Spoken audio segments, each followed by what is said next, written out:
Hey there, Internet. You ever wonder what would happen if you took a relatively normal-length introspective book and turned it into 2 really long action-packed movies? Well, Allegiant tried that out, and the result is not very great. I'm Johnny Barlow, and this is Critical Hit.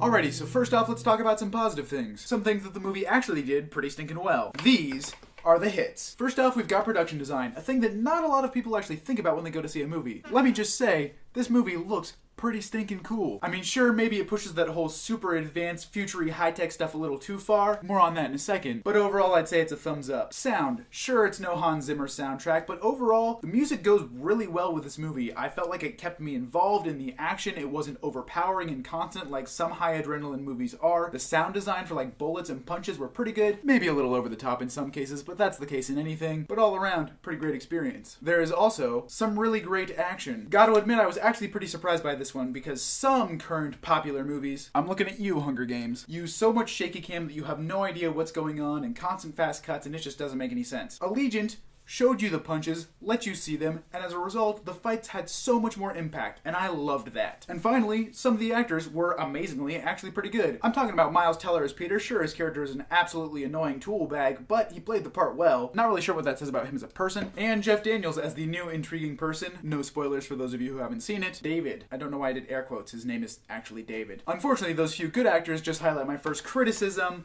A lot of bad actors, including, Shailene Woodley as Triss, and whatever the dude's name is as Tobias. Probably should have looked that up. We're supposed to be rooting the whole movie for them to get together and for their relationship to work things out, but it's just honestly not that believable. In fact, this is kind of indicative of an overall problem, which is just some really on-the-nose dialogue. People saying exactly what the audience needs to hear at all times, and it just kind of rips you out of the movie. Moving on, so you know how I said earlier that maybe they pushed that technology thing a little too far? Yeah, there are some moments in this film where like pieces of nifty gadgetry show up and I was just like, what on earth? For 2 reasons. First of all, the technology is so absurd as to be in no way believable for 200 years into the future. I mean, I am as willing to suspend my disbelief as the next person, but there reaches a point where it's just not doable anymore. And that also results in some pretty terrible special effects sequences. Let's just say that the green screen is all over this one. And finally, for the other bits, some random thoughts I might have. First and foremost, do not expect this movie to match the book. In plot, because it doesn't at all. It supposedly splits the book in half, but it pretty much tells most of the plot points from the whole book, but leaves out a few really important ones. So I'm honestly not sure what the 4th movie's gonna be about. Guess we'll just have to wait and see. And in terms of style, because the books are pretty much current technology just in the future because there was this giant war and there was very little progress made, whereas the movies, as I already said, have technology to the extreme. That's really just a taste thing and a stylistic choice, but I prefer the book way. That being said, I am reviewing this as a movie and not as a book, and so as a result, taking all those things in mind, I really have to give this 2.5 out of 5. That doesn't mean that I hated it. In fact, I enjoyed it, but they took a whole book, they made it into 2 movies, and as a result, this is pretty much half of a decent movie. So it gets half of a decent score. I would check it out if you absolutely love the books and the movies, but other than that, maybe not worth your $12. Now get pumped because next week I'm reviewing